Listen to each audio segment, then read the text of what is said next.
So hi everyone, welcome to Sridhar CC. This class will discuss the December month part 4 current affairs. This is purely focusing on the banking awareness, economy and some financial awareness related issues. So we can see one by one questions here. So here are some slides. The State Bank of India, Aditya Birla, Federal Bank, Reserve Bank of India, Reliance Industries Limited, Unity Small Finance Banks. వీటికి సంబంధించి కొన్ని points మన one by one పాయింట్స్గా ఉన్నాయి. So ఒక్కొక్క point discuss చేద్దాం. చూడండి, the first question చూద్దాం. So reserve Bank of India, so reserve Bank of ఇండియాకి సంబంధించిన క్వశ్చన్ ఇది. So reserve Bank of India recently imposed the penalty of 10,000 rupees on each on which bank. So A banks మీద రీసెంట్గా reserve Bank of India 10,000 రూపాయల penalty impose చేసింది. So యాక్చువల్గా ఈ మధ్యకాలంలో we cannot find out this type of questions in examinations. Mean especially అంటే ఏదో rare కేసెస్లో క్వశ్చన్స్ వస్తున్నాయి. అది ఎస్పెషల్లీ పబ్లిక్ సెక్టార్ బ్యాంక్స్ కానీ ఫారెన్ బ్యాంక్స్ కానీ వీటి మీద. అదే కోఆపరేటివ్ బ్యాంక్స్ మీద పెనాల్టీలు పడ్డ కేసెస్ అయితే then we cannot get the answer. కాకపోతే మేబీ కోఆపరేటివ్ బ్యాంక్స్లో ఎలాంటి క్వశ్చన్ అడవచ్చు అంటే రీసెంట్గా ఏ బ్యాంక్ యొక్క లైసెన్స్ క్యాన్సిల్ అయింది, అలాంటి క్వశ్చన్స్ ఏమైనా పడడానికి స్కోప్ ఉంటుంది. Because there is so many cooperative banks licence are cancelling each and every month by Reserve Bank of India. So ఇప్పుడు ఇది penalty related question, just have a look, that's it only. So because ఇక్కడ ఈ question పెట్టడానికి reason ఏంటంటే because there is some foreign banks ఇక్కడ ఉన్నాయి కాబట్టి ఆ బ్యాంక్ గురించి చెప్పడం కోసం అంతే. So reserve Bank of impose the penalty of 10,000 rupees on which bank. So there is two banks అండి, రెండు బ్యాంక్స్ మీద ఆర్బీఐ పెనాల్టీ ఇంపోజ్ చేసింది. ఒకటి బ్యాంక్ ఆఫ్ అమెరికా, అలాగే రెండో బ్యాంక్ ఏది హెచ్డిఎఫ్సి బ్యాంక్ అనమాట, హెచ్డిఎఫ్సి బ్యాంక్. అలాగే ఒక 3 కోఆపరేటివ్ బ్యాంక్స్ మీద కూడా ఇంపోజ్ చేసింది, but that is not that much important. And there is one private bank, అలాగే ఒక foreign bank. Bank of America is basically foreign bank and HDFC bank is one of the private sector bank. So these two banks anamata. So Reserve Bank of India imposed the penalty of 10,000 rupees on which bank? So one is Bank of America, next one is HDFC Bank. So answer వచ్చి both A and B అవుతుందన్నమాట. Both A and B is answer for this question. So another point is C, then next point ఏంటంటే why RBI impose the penalty on this one. దీని మీద ఎందుకు penalty impose చేస్తుందంటే so they are not following the proper rules of NRI people to accept the deposit in this banks only. So బేసికల్గా NRI persons కూడా బ్యాంకుల్లో డిపాజిట్లు చేస్తూ ఉంటారు. ఈ బ్యాంక్ వాళ్ళు ఎన్ఆర్ఐ పీపుల్స్ చేసే డిపాజిట్స్ యొక్క రూల్స్ని వైలేట్ చేశారు. They are not following the proper rules of NRI people for depositing in the bank. That's why RBI imposes a penalty on this one. So kabatti Bank of America is one, another one is HDFC Bank. Ee rendit మీద penalty impose చేశారు. Apart from that one, there is a 3 cooperative banks also there. So that is not that much important here. So you can remember Bank of America, HDFC Bank. So ikkada Bank of America foreign bank అవుతుంది, HDFC Bank India's largest private sector bank అవుతుంది. Bank of America basically foreign bank అంటే ఏంటి? They have the head office in foreign countries, branches in other country. Head quarters వేరే కంట్రీస్లో ఉంటాయి, బ్రాంచ్లు అయితే మన దేశంలో కానీ పక్క దేశాల్లో కానీ ఉంటే దాన్ని ఫారెన్ బ్యాంక్ అంటాం. అలాగే ఈ ఫారెన్ బ్యాంక్లో 100% షేరు ఫారినర్స్దే ఉంటుంది. ఈ బ్యాంక్ ఆఫ్ యాక్సిస్ బ్యాంక్ ఏమవుతుంది, ఇది కూడా ఒక ప్రైవేట్ సెక్టార్ బ్యాంకే. సరే, నెక్స్ట్ క్వశ్చన్ చూద్దాం. Which bank has announced the collaboration with NCDEX. NCDEX అంటే national commodity derivative exchange. National commodity derivative exchange is the full form of this one. So which bank has announced the collaboration with NCDDX to strengthen the integration of its e-procurement and e-auction system? E-procurement and e-auction system లో ఈ సిస్టమ్కి ఏ bank రీసెంట్గా support చేస్తుంది, దానికోసం ఎన్సిడిఏఈఎక్స్తో collaborate చేశారు. National commodity derivative ఎక్స్చేంజ్తో ఏ బ్యాంక్ వాళ్ళు రీసెంట్గా కొలాబరేట్ అయ్యారు, దేనికోసం కొలాబరేట్ అయ్యారు? To give the strengthened and integration of e-procurement and e-auction system. So e auction, e procurement అంటే ఇదంతా కూడా ఆన్లైన్లో జరిగే ఒక పర్చేసింగ్ అనమాట, ఒక ఆక్షన్ ప్రాసెస్. ఇది ఆన్లైన్లో పర్చేస్ చేయడం. బేసికల్గా ఎన్సిడిఎస్ డిఎక్స్లో ఇది ఎన్సిడిఎస్ డిఎక్స్కి ఒక చైల్డ్ కంపెనీ ఉంది. దాని పేరు ఏమని పిలుస్తారండి అంటే ఎన్ఈఎంఎల్ అని పిలుస్తాం. ఎన్ఈఎంఎల్. ఈ ఎన్ఈఎంఎల్ అంటే దీంట్లో ఫస్ట్ ఎన్ అంటే ఇదంతా ఎన్ కిందకు వస్తుంది. NCDEX, that is called as N. EML means what? EML means e market limited అంటాం. E market limited. So E-Market Limited. NEML means that is NCDX E-Market Limited. That is the main point of completely that sentence. ఇప్పుడు రీసెంట్గా మన ఇండియాలో ఉన్న farmers ఎవరైతే ఉన్నారో, who are the farmers are they are collaborating with NEML. So especially E-Market Limitedతో national commodity derivative exchange E-Market Limited. Total NEML full form is what? NEML full form is national commodity derivative exchange limited, E-Market Limited. National Commodity Derivative Exchange E-Market Limited, that is a full form of NEML. So recently the Indian farmers has collaborating. Most of the Indian FPOs ఉంటాయి కదా, farmer producing organisations, వీళ్ళందరూ కూడా NEMLతో type అయ్యారు. ఏంటది అంటే వాళ్ళు వాళ్ళ cropping అనమాట, ఏదైతే ఫార్మర్స్ పండించారో అదంతా ఈ వెబ్సైట్లో ఏదైతే ఈ పోర్టల్ ఉంటుందో దీంట్లో వాళ్ళ MSP ప్రైజెస్ ఫిక్స్ చేస్తారు, MSP ప్రైజులు పెడతారు. ఇప్పుడు నేను ఒక రైతుని, నేను ఒక రైస్ పండించాను, నా ఒక బస్తా ధాన్యాన్ని నేను ఎంత కమ్మాలనుకుంటున్నానో నేను దాంట్లో ఒక ప్రైస్ ఫిక్స్ చేసుకుంటా. ఎందుకంటే I'm selling my rise to my 1 bag of rice at the cost of 1500 rupees, 1500 రూపాయలకి నేను అమ్మాలి అని చెప్పి నేను ఒక రైతుని కదా, నేను ఒక MSP ప్రైస్ ఫిక్స్ చేసుకుంటాను. అలాగే ఎవరైతే కొనాలనుకుంటారో దాంట్లో కొంతమంది ఉంటారు కదా, దళారులు కానీ లేకపోతే గవర్నమెంట్ ఈ మార్కెట్ ప్లేసెస్లో ఉన్నవాళ్ళు, వాళ్ళు దాంట్లో లాగిన్ చేసి ఏం చేస్తారంటే ఒక ఫార్మర్ ఎంత కమ్మాలనుకుంటున్నాడని చెప్పి వాళ్ళ దగ్గర నుంచి రైతులు రైతుల దగ్గర నుంచి కొనుక్కుంటారు. సో ఇప్పుడు ఈ లోడ్ వాళ్ళ దగ్గరికి, ఫార్మర్ దగ్గరికి లోడ్ తీసుకెళ్ళడానికి వాళ్ళు వస్తారు, ఫార్మర్ దాని నుంచి తీసుకెళ్ళొచ్చు అనమాట. ఇదంతా ఈ ప్రొక్యూర్మెంట్ ప్రాసెస్ అంట, online procurement process for selling of agriculture products in the ఈ NEML ప్లాట్ఫామ్. సో దీనికోసం మరి ఇక్కడ ఈ బ్యాంకుతో పనే ఉంది సార్ అంటే, ఇదంతా వీళ్ళు ఆన్లైన్లో చేస్తున్నారు, వాళ్ళు అమ్ముతున్నారంటే మరి ఈ పేమెంట్ ప్రాసెస్ జరగడానికి ఎవరో ఒకళ్ళు ఉండాలి కదా. ఇప్పుడు ఫార్మర్ తన రైస్ అమ్ముతున్నప్పుడు అతని అకౌంట్లోకి బ్యాంకు అమౌంట్ రావాలి కదా. కాబట్టి ఆ ప్రాసెస్ అంతా కూడా ఎవరు చేస్తారండి అంటే దట్ ఈస్ ఫెడరల్ బ్యాంక్ చేస్తుంది. సో ఆన్సర్ ఇక్కడ ఏమవుతుంది, federal bank is the answer for this question. అలాగే రీసెంట్గా ఫెడరల్ బ్యాంక్కి ద బ్యాంకర్ అనే ఒక మ్యాగజైన్ వాళ్ళు బెస్ట్ బ్యాంక్ అవార్డు కూడా ప్రజెంట్ చేశారు. So the best bank award రీసెంట్గా ఫెడరల్ బ్యాంక్ వచ్చింది. ద బ్యాంకర్ అనే ఒక మ్యాగజైన్ రిలీజ్ చేసిన దాంట్లో ఫెడరల్ బ్యాంక్కి అవార్డు ప్రజెంట్ చేయడం జరిగింది. So state Bank of India బేసికల్గా మనకి స్టేట్ బ్యాంక్ ఆఫ్ ఇండియా న్యూస్లో మనకి ఎలక్ట్రల్ బాండ్స్ని ఇష్యూ చేస్తుందన్నమాట. ఇది ఇండియాలో ఎలక్ట్రల్ బాండ్స్ని SBI తప్ప ఇంకెవరు ఇష్యూ చేయకూడదు.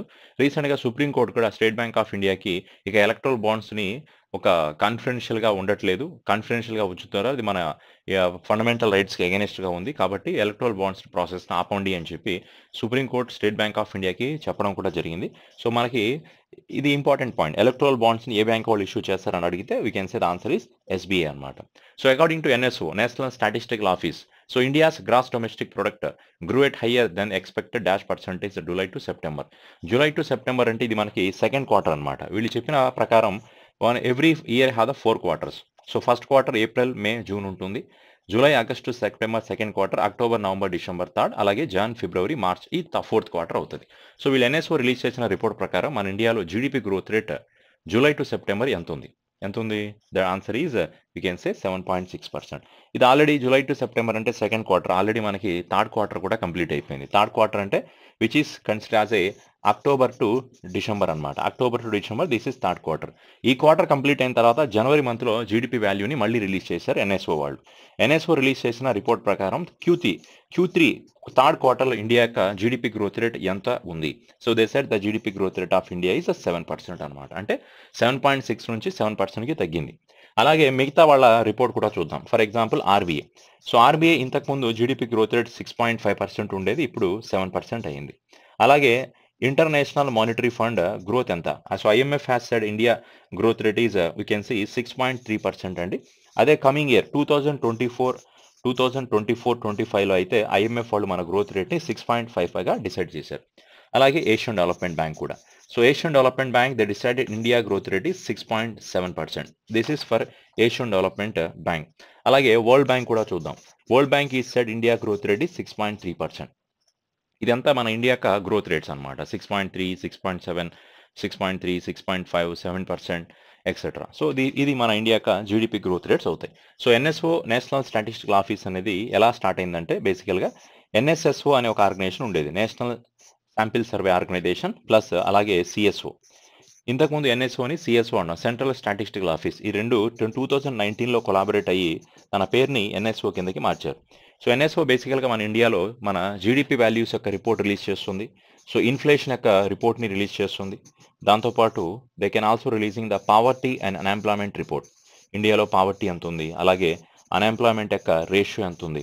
So they are releasing these all types of report. ఇది మన ఇండియాలో ministry of statistics and programme implementation కంట్రోల్లో వస్తుందన్నమాట. So MOSPI. సో MOSPI అంటే ministry of statistics and programme implementations కంట్రోల్లో NSOని రన్ చేస్తారు. Then another point. Next question is GST collection in month of November ఎంత? సో మనం నవంబర్ GST కలెక్షన్, డిసెంబర్ అలాగే జనవరి GST కలెక్షన్స్ కూడా చెప్తాను. Let's see. GST means goods and service tax. So we know that one it is came in 2017. 2017 July 1వ తారీఖున GST implement అయింది. కాబట్టి జూలై 1న జిఎస్టీ ఫార్మేషన్ డే అంటారు. అలాగే ఇదే రోజు ఎస్బీఐ ఫార్మేషన్ డే కూడా, చార్టెడ్ అకౌంటింగ్స్ డే కూడా ఇదే రోజు అనమాట. అలాగే and we can say national doctors day also same day. సరే, వీళ్ళ ప్రకారం మన జిఎస్టీ కలెక్షన్ నవంబర్ మంత్లో ఎంత ఉంది? నవంబర్ 2023లో మన జిఎస్టీ కలెక్షన్ ఎంత రికార్డ్ అయిందంటే విచ్ ఈస్ 1.68 lakh crore, 1,68,000 కోట్ల రూపాయలు జిఎస్టీ కలెక్షన్ అయింది. అదే మనం జనవరి మంత్లో చెక్ చేసినట్లయితే మన ఇండియాకి జిఎస్టీ కలెక్షన్ జనవరిలో జిఎస్టీ కలెక్షన్ 1,72,000, 1,72,000 కోట్ల రూపాయలు జనవరి మంత్లో వచ్చిన జిఎస్టీ కలెక్షన్. అదే డిసెంబర్లో అయితే డిసెంబర్ మంత్లో జిఎస్టీ కలెక్షన్ ఎంత? 1.64 lakhs crores. సో అది 1,64,000 కోట్ల రూపాయలు. 1.64 lakhs crores ఈజ్ 1 crore. అదే 1,64,000 is GST collection. So this is a 1.68 lakhs crores. ఇది 1.64 lakhs crores is the GST collection in December. 1.72 lakhs crores is the GST collection in January. 1.68 lakhs collection is the GST collection in November, January, November, December, January. అలాగే ఇప్పటి వరకు GST highest collection record అయింది April 2023 అనమాట. That collection is nearly how much collection? 1.87 lakhs crores. 1.87 lakh crore GST collection is April 2023లో record అయింది. ఇదే highest GST collection. కన్ఫామ్గా ఈ సంవత్సరం 2024 ఏప్రిల్లో జిఎస్టీ కలెక్షన్ ఏదైతే వస్తుందో చూసారా, అది డెఫినెట్గా ఈ రికార్డ్ని బ్రేక్ చేస్తుంది. Because last 3 years you're observing every year in the month of April highest GST collection is recording. అదే అనాలిసిస్తో 2024లో ఏప్రిల్ రిలీజ్ అయ్యే జిఎస్టీ కలెక్షన్స్ ఇప్పటి వరకు అల్టిమేట్ రికార్డ్ క్రియేట్ చేస్తే వీ కెన్ సీ. చూద్దాం. సరే, నెక్స్ట్ క్వశ్చన్ చూద్దాం. Recently which bank licence cancelled by RBI? ఇలాంటి క్వశ్చన్స్ ఏదైనా అడగడానికి స్కోప్ ఉంటుంది. ఏ బ్యాంక్ యొక్క లైసెన్స్ ఆర్బీఐ క్యాన్సిల్ చేసింది? బికాస్ ఇవి చాలా అర్బన్ కోఆపరేటివ్ బ్యాంక్స్ యొక్క లైసెన్స్ ఎక్కువ క్యాన్సిల్ అవుతున్నాయి. దానికి రీజన్స్ చాలానే ఉన్నాయి. ఒక రీజన్ ఏంటంటే they are not properly maintain the capital adequacy norms. So capital adequacy ఎక్కువ మెయింటైన్ చేయట్లేదు. దాని యొక్క గ్రాస్ ఎన్పిఎస్ బాగా పెరిగిపోతున్నాయి. They can have more than 10% of gross NPS the banks urban cooperative banks are there. They are not properly maintaining the capital adequacy norms. ఇందుకని ఈ bank యొక్క licence RBI cancel చేస్తూ పోతుంది. సరే, ఇప్పుడు ఏ బ్యాంక్ యొక్క లైసెన్స్ క్యాన్సిల్ అయింది? అది కోల్హాపూర్ బేస్డ్ బ్యాంక్ అనమాట. That is Shankar Rao Pujari Nutan Nagari Sahakari bank. ఇది కోల్హాపూర్ అంటే ఏ స్టేట్ అవుతుంది? మహారాష్ట్ర స్టేట్ అనమాట. ఇది మహారాష్ట్ర స్టేట్ బేస్డ్ బ్యాంక్. ఈ బ్యాంక్ యొక్క లైసెన్స్ క్యాన్సిల్ అయిపోయింది.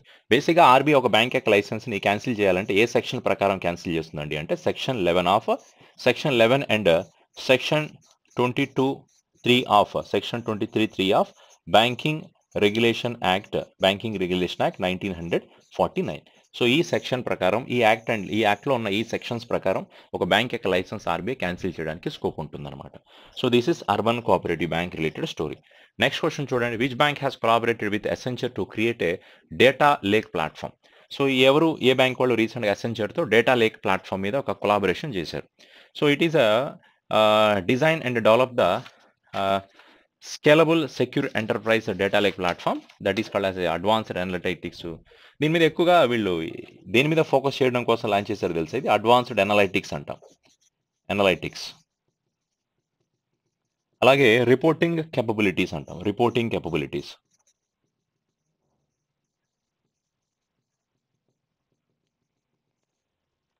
ఓకేనా? There is a data lake platform, especially advanced analytics ఒకటి, reporting capabilities. So which bank has collaborated with Accenture to create a data lake platform that is advanced analytics reporting capability? The answer is the question answer ఏమవుతుందంటే Union Bank of India అవుతుంది. Let's in detail we can see what is the meaning of advanced analytics reporting capabilities. So advanced analytics అంటే ఇప్పుడు ఏదైతే ఈ bank యొక్క platform ఏదైతే ఉంటుందో, so ఆ ప్లాట్ఫామ్ డాష్ బోర్డ్స్ ఉంటాయి కదా, దాంట్లో డాష్ బోర్డ్ బేసికలీ అంటే ఒక మెనూ బార్ అనమాట. సో అదొక ఇంటరాక్టివ్గా ఉండాలి. So that is interactive dashboards. So they with help of this advanced analytics they are they want to make a interactive dashboards ఉండాలి, కస్టమర్స్కి ఈజీగా అర్థమయ్యే విధంగా.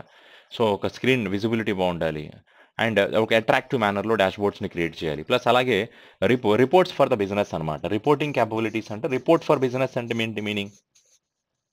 రిపోర్ట్ ఫర్ బిజినెసెస్ అంటే ఎంతమంది కస్టమర్లు లాగిన్ అయి ఉన్నారు, ఎవరెవరు ఎంతెంత ట్రాన్సాక్షన్స్ చేశారు.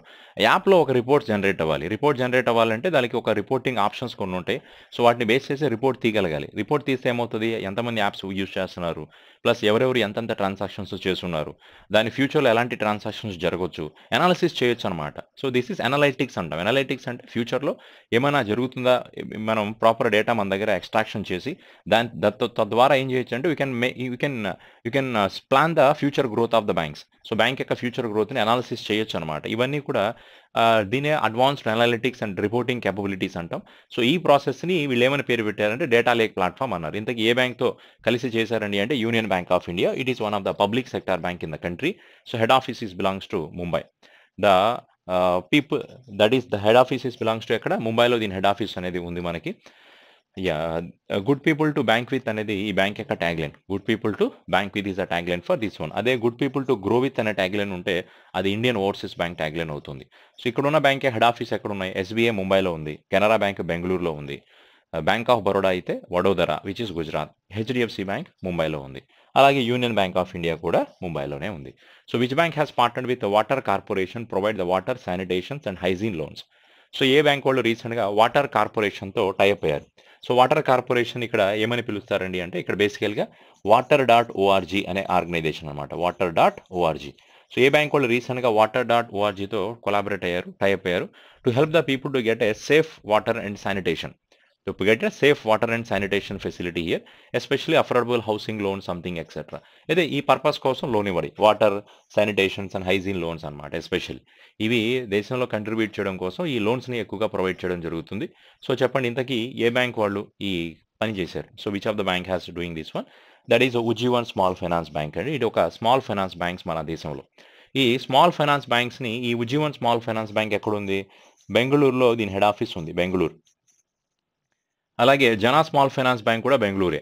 ఏయూ స్మాల్ ఫైనాన్స్ బ్యాంక్ అయితే మనకి జైపూర్ అంటాం. ఈక్విటాస్ ఈజ్ చెన్నై, సూర్యోదయ, నవీ ముంబైలో బ్యాంక్స్ ఉన్నాయి. సరే ఇప్పుడు రీసెంట్గా ఆర్బీఐ ఇచ్చిన ఒక సర్క్యులర్ ప్రకారం ఇది ఇప్పుడు నుంచి ఉన్నదే, ఉజ్జీవన్ ఏదైనా ఒక స్మాల్ ఫైనాన్స్ బ్యాంక్ పెట్టాలి అంటే if you want to start a one small finance bank, so what is the paid up capital. So వీటి యొక్క పేడ్ అప్ క్యాపిటల్ అనేది ఎంత ఉండాలి.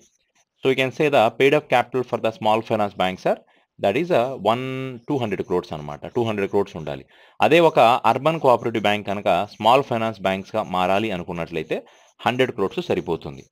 ఆఫ్టర్ 5 years తర్వాత, ఒక 5 years తర్వాత ఈ పేడప్ క్యాపిటల్ అనేది ఎంతవరకు పెరగాలి, 200 crores వరకు పెరగాలి. ఇది స్మాల్ ఫైనాన్స్ బ్యాంక్స్ యొక్క పేడప్ క్యాపిటల్ గురించి అవుతుంది. అలాగే ఒక స్మాల్ ఫైనాన్స్ బ్యాంక్స్ అయినా పేమెంట్ బ్యాంక్స్ అయినా ఇద్దరు కలిసి సిఆర్ఏఆర్ అంటాం, లేదా క్యాపిటల్ అడిక్వసీ రేషియో అనొచ్చు, లేదా capital to risk weighted assets ratio ఎంత మెయింటైన్ చేయాలంటే they have to maintain nearly they have to maintain 15% అనమాట. They have to maintain 15% of capital adequacy ratio. So ఇది మనకు తెలిసిందే, చాలా important point capital adequacy ratio. ఇప్పుడు ఆల్ ఇండియా ఫైనాన్షియల్ ఇన్స్టిట్యూషన్స్ కూడా capital adequacy రేషియోని 9% మెయింటైన్ చేయాలి. కమర్షియల్ బ్యాంక్స్ 9% మెయింటైన్ చేయాలి. కమర్షియల్ బ్యాంక్స్ ఎంత మెయింటైన్ చేయాలి, 9% మెయింటైన్ చేయాలి. అదే అర్బన్ కోఆపరేటివ్ బ్యాంక్స్లో అయితే T1 అర్బన్ కోఆపరేటివ్ బ్యాంక్ అయితే 9% మెయింటైన్ చేయాలి. అదే T2, T3, T4 urban cooperative banks అయితే ఈ వాల్యూని 12% మెయింటైన్ చేయాలి. 12% అనేది మెయింటైన్ చేయాల్సి వస్తుందన్నమాట.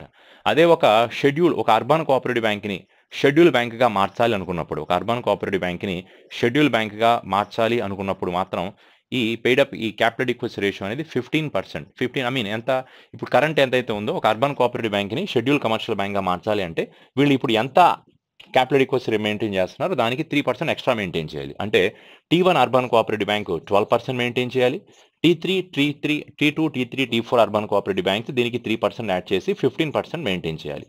అలా అవసరం లేదు, అర్బన్ కోఆపరేటివ్ బ్యాంకు షెడ్యూల్ బ్యాంక్గా మారాలి అనుకోవట్లేదు అంటే యాజ్ యూజువల్గా వాళ్ళ లిమిట్ ఎంత ఉంది, T1 urban cooperative bank 9%, T2, T3, T4 urban cooperative banks 15% maintain చేస్తే 12% మెయింటైన్ చేస్తే సరిపోతుంది. లేదా కన్వర్ట్ అవ్వాలనుకున్నట్లయితే దానికి ఒక 3% ఎక్స్ట్రా యాడ్ చేయాలి. ఇప్పుడు మెయింటైన్ చేస్తున్న దానికి ఎంత అయితే ఉందో అంత మెయింటైన్ చేసుకోవాలి. ఇది ఒక రీసెంట్ ఆర్బీఐ సర్క్యులర్, ఇది very important point. So next question చూడండి. Which state CM launches there is Ama bank. So you can remember, ఈ కోర్స్ అవసరం లేదు, ఇవన్నీ తీసేసేయండి, జస్ట్ ఎక్స్ట్రాగా ప్రింట్ అయినట్టున్నాయి. So the answer is Ama bank. ఏ బ్యాంక్ వాళ్ళు, ఏ స్టేట్ సీఎం రీసెంట్గా అమా బ్యాంక్ని స్టార్ట్ చేశారంటే the answer is Odisha state CM Naveen Patnaik అండి. బేసికల్గా ఇప్పుడు ఇప్పుడు ఒడిశా స్టేట్లో చాలా గ్రామ పంచాయతీలు ఉన్నాయి. దాంట్లో నియర్లీ 4300 43 అన్లింక్డ్ గ్రామ పంచాయతీస్ ఉన్నాయి. ఇప్పుడు 4373 గ్రామ పంచాయతీస్‌లో జీపీస్ గ్రామ పంచాయతీస్‌లో అసలు అన్‌బ్యాంక్ అనమాట. No bank. No bank. అసలు బ్యాంకులే లేవు అక్కడ. ఇప్పుడు ఇక్కడున్న వాళ్ళు లోన్‌లో డిపాజిట్ చేయాలన్నా, అదే లోన్ తీసుకోవాలన్నా, డిపాజిట్ చేయాలన్నా, విత్‌డ్రా చేయాలన్నా, లేకపోతే ట్రాన్స్‌ఫర్ చేయాలన్నా, బ్యాలెన్స్ ఎంక్వైరీ చెక్ చేయాలన్నా, మినీ స్టేట్‌మెంట్ చూడాలన్నా, ట్రాన్స్‌ఫర్ చేయాలన్నా గాని కుదరదు. ఎందుకంటే బ్యాంకులు లేవు కాబట్టి. అందుకని వాళ్ళేం చేశారంటే కొత్తగా అమా బ్యాంక్ అనే ఒక కాన్సెప్ట్ తీసుకొచ్చారు. అమా బ్యాంక్ అంటే ఏంటంటే ఇప్పుడు ఏదైతే లీడింగ్ బ్యాంక్స్ ఉన్నాయి like state Bank of India గాని, మన ఇండియాలో కొన్ని బ్యాంక్స్ ఉన్నాయి కదా! హెచ్‌డీఎఫ్‌సీ బ్యాంక్, తర్వాత union Bank of India something. ఈ బ్యాంక్స్‌తో కొలాబరేట్ అయ్యి వీళ్ళొక customer service points CSP plants అంటాం. సీఎస్‌పీ కస్టమర్ సర్వీస్ పాయింట్స్‌ని విలేజెస్‌లో ఓపెన్ చేయాలి. సీఎస్‌పీస్‌ని విలేజెస్‌లో ఓపెన్ చేయాలి. ఓపెన్ చేస్తే ఏమవుతదండి అంటే, ఇక్కడ ఉన్న విలేజెస్‌లో ఉన్నవాళ్ళు బ్యాంకుల దగ్గరికి వెళ్ళాల్సిన పని లేకుండా డైరెక్ట్‌గా వీళ్ళ దగ్గరకొచ్చి బ్యాంకింగ్ సర్వీసెస్ చేయొచ్చనమాట. ఇదొక business correspondent type of concept ఇది. కానీ దానికి ఒక పేరు అమా బ్యాంక్ అనే పేరు పెట్టారు. ఆన్సర్ వచ్చి ఒడిస్సా స్టేట్ అవుతుంది. So, I think we covered this point in the previous class. So, next question చూడండి ఒకసారి. Which organisation has won the prestigious CII EXIM bank award for business excellence 2023? So, ఏ బ్యాంక్‌కి రీసెంట్‌గా కన్ఫెడరేషన్ ఆఫ్ ఇండియన్ ఇండస్ట్రీస్ వాళ్ళు EXIM bank అవార్డ్‌ని present చేశారు. ఇంతకీ దేనికిచ్చారన్నమాట? So, which bank has recently won the prestigious CII EXIM bank award for business excellence in 2023? That is BHEL. Bharat Heavy Electrical Limited ఏదైతే ఉందో దీనికి రీసెంట్‌గా Confederation of Indian Industries EXIM bank అవార్డ్‌ని present చేయడం జరిగింది. Especially for enhancing their business landscape, ability to adapt the dynamic business landscape. Businesses బాగా పెరుగుతున్నందుకు కానీ, డెవలప్‌మెంట్ ఇస్ ఎ పార్ట్ అన్నమాట. చాలా మందికి సపోర్ట్ చేయడం. Their business capability is also increasing day by day. That's why this award has presented to this organization. Commitment of excellence, resilience and ability of this organization. That's why they got this one. రీసెంట్‌గా బైమంత్లీ monetary policy review జరిగింది. అది మన 6th బైమంత్లీ policy review మన ఫిబ్రవరిలో జరిగింది. అదే December మంత్‌లో అయితే మనకి 5th బైమంత్లీ పాలసీ రివ్యూ మీటింగ్ జరిగింది. సరే ఈ మీటింగ్స్‌లో ఇప్పటి వరకు లాస్ట్ మీరు అబ్జర్వ్ చేయండి. లాస్ట్ ఒక 7 టైమ్స్, 8 టైమ్స్ నుంచి మన రెపో రేట్‌ని మార్చట్లా సేమ్ అలాగే ఉంచేస్తున్నారు. సో, ఇప్పుడు రెపో రేట్ ఎంతండి అంటే 6.5%. అదే రివర్స్ రెపో రేట్ ఎంతుంది? Everyone can know that is 3.35% ఉంది. అలాగే ఎస్‌డీఆర్ స్టాండింగ్ డిపాజిటింగ్ ఫెసిలిటీ అని ఒక కొత్త రేట్ ఆఫ్ ఇంట్రెస్ట్ వచ్చింది. దాన్ని ఎస్‌డీఎఫ్ లేదా ఎస్‌డీఆర్ అనొచ్చు. స్టాండింగ్ డిపాజిటింగ్ ఫెసిలిటీ ఈ రేట్ అనేది 6.25% ఉందన్నమాట. అదే బ్యాంక్ రేట్ ఎంతుంది? Which is more than 0.25% more than the repo rate కాబట్టి ఇది 6.75% ఉంది. ఎంఎస్ఎఫ్ వాల్యూ ఈజ్ ఆల్సో 6.75% చెప్తున్నారు. And what about the CRR? CRR value is 4.5% is a cash reserve ratio and SLR is that is 18% is SLR. So, MPC monetary policy committee MPC అని పిలుస్తారు. MPC will have the total 6 members are there. So, who is the head of the MPC? That is Shaktikanta Das is honourable governor of RBI. And out of 6 persons, 3 persons from the RBI and 3 persons from the government. Let's see the next question. Next question ఒకసారి చూడండి. RBI has raised the GDP growth forecast to 2024. See how much as per RBI మన 2024లో GDP growth rate ఇంతకుముందు 6.5 ఉంది. ఇప్పుడు ఎంత పెరిగారు? 7%కి పెరిగింది. Who release the report? Reserve Bank of India. Next question చూడండి. RBI increased the UPI limit for health care and education from 1 lakhs to how many lakhs? That is 5 lakhs అండి. జనరల్గా యూపీఏ లిమిట్ మనకి 1 lakh వరకు ఉంది. Especially దేనికోసం UPI limit 1 lakh అనేది మన నార్మల్గా అందరూ ఎవరైనా ఒక అకౌంట్ నుంచి వేరే అకౌంట్కి యూపీఐ యూనిఫైడ్ పేమెంట్ ఇంటర్ఫేస్ నుంచి మనీ పంపించాలంటే పర్ డేకి 1,00,000. ఇప్పుడు కూడా 1,00,000. కాకపోతే హెల్త్ కేర్‌కి, ఎడ్యుకేషన్‌కి దీనికి లిమిట్ 5 lakhs వరకు పెంచారు. లిమిట్స్ 5 lakhs వరకు పెంచడం జరిగింది. So, UPI limit for health care and education is increases to how much percent? How much amount? It is earlier 1 lakh, ఇప్పుడు 5 లక్షల వరకు చేశారు. సో, ఇది తప్ప మిగతా వాళ్ళందరికీ కూడా ఎంత ఉంది? ₹1,00,000 ఉంది. అలాగే అడిషనల్ ఫ్యాక్టర్ ఆఫ్ అథెంటికేషన్ ప్రాసెస్‌లో పాటుగా అడిషనల్ ఫ్యాక్టర్ ఆఫ్ అథెంటికేషన్‌లో ప్రాసెస్‌గా ₹15,000 ఉన్న లిమిట్‌ని మనం దాన్ని 1 lakh వరకు పెంచడం జరిగింది. ఇది అన్నిటికీ కాదు. అడిషనల్ ఫ్యాక్టర్ ఆఫ్ అథెంటికేషన్ అంటే మీరు ఎటువంటి అదే జనరల్‌గా మనం అప్ టు 15,000 వరకు ఆటో పేమెంట్ ఆప్షన్ పెట్టుకోవచ్చు అనమాట. అది నెట్‌ఫ్లిక్స్ అవ్వచ్చు, మీరు ఏదైనా ఎలక్ట్రిసిటీ బిల్స్ పే చేయాలన్నా నెల 15,000 వరకు బిల్ గనక ఉంటే ఆటోమేటిక్‌గా మీ అకౌంట్ నుంచి కట్టే విధంగా స్టార్టింగ్‌లోనే మీరు ఆటో డెబిటెడ్ ఆప్షన్ సెట్ చేసుకోవచ్చు. అదే పొరపాటున ఈసారి బిల్లు మీది 15,000 కంటే ఎక్స్ట్రా వచ్చింది అనుకుందాం. ఒక 20,000 వచ్చింది. 20,000 వచ్చినప్పుడు మీరు ఆటో డెబిటర్ ఆప్షన్ పెట్టింది 15,000కే. 20,000 ఆటోమేటిక్‌గా కట్ అవ్వకూడదు. దానికోసం వాళ్ళు ఏం చేయాలంటే మీ దగ్గర మిమ్మల్ని మళ్ళీ అథెంటికేషన్ చేయాలి. మిమ్మల్ని మళ్ళీ మీకు ఫోన్ చేస్తారు.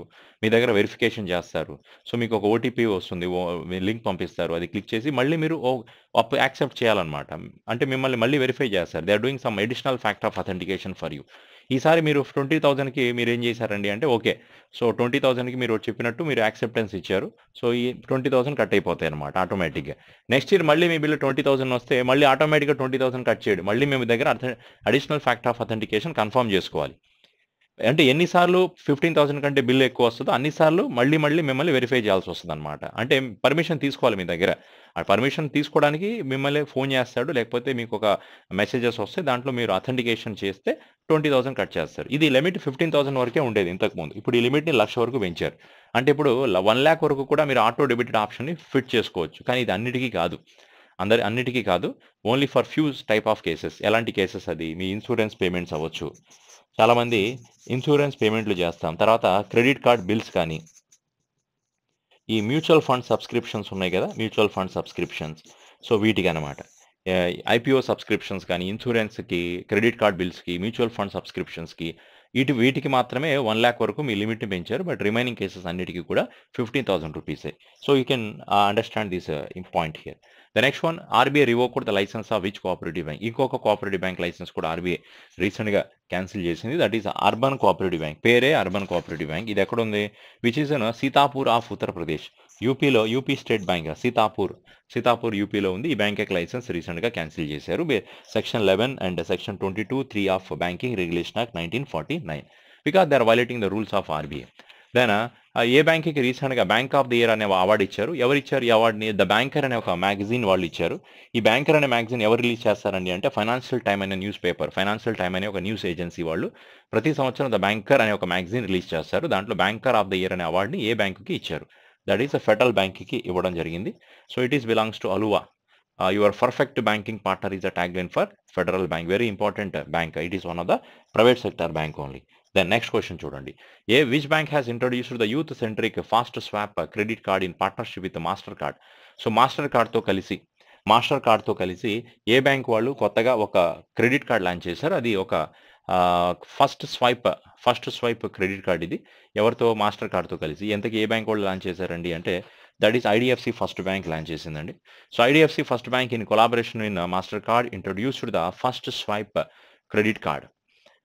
So, it is for the what is the purpose of this one? They can have the some conventional credit options provide చేస్తున్నారు. presenting innovative EMI features.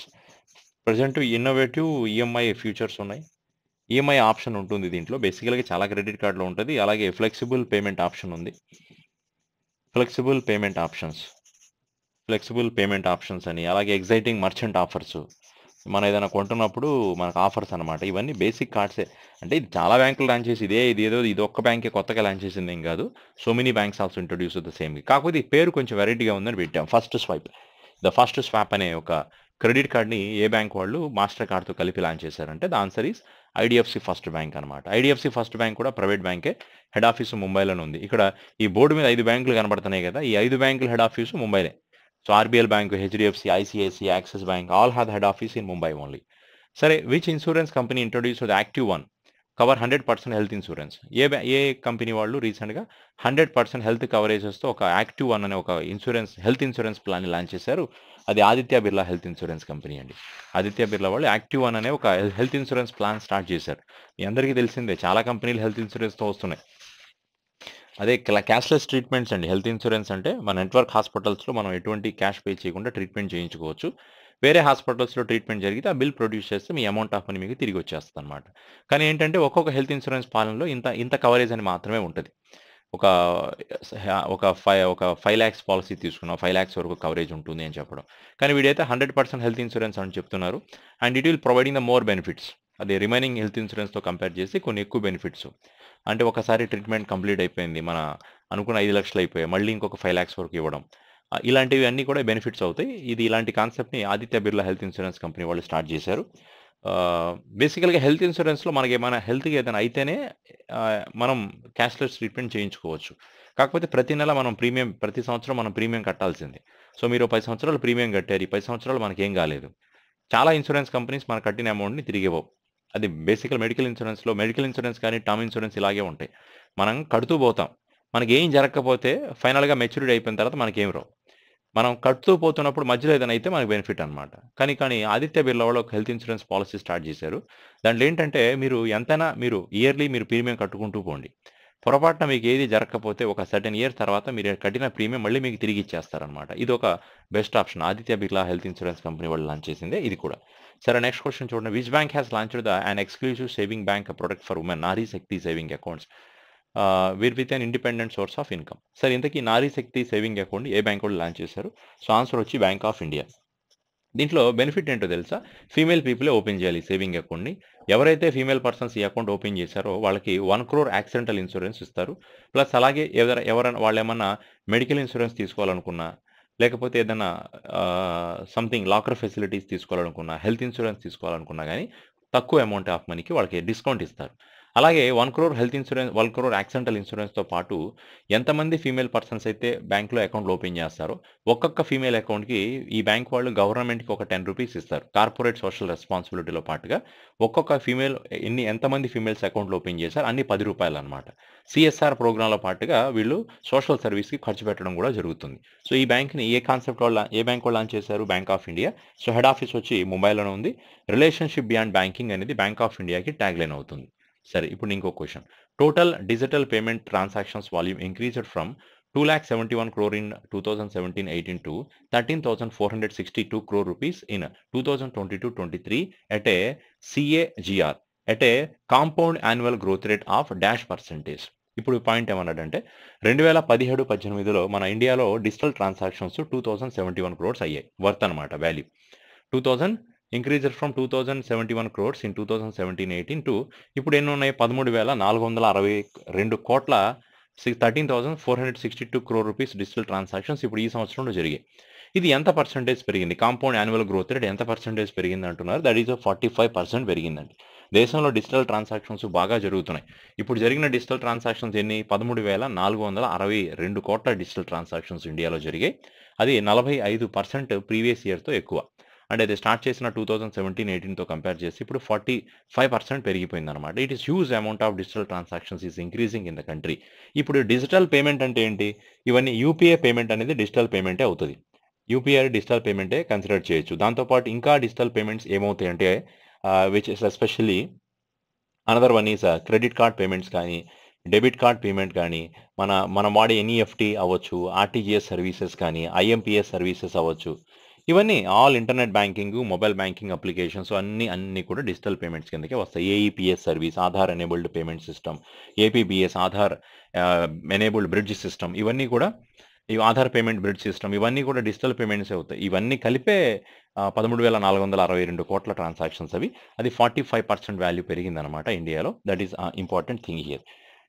So next question చూడండి. India's industrial production. ఇండియాలో మన industries యొక్క growth last 16 monthsలో compare చేస్తే బాగా పెరిగింది.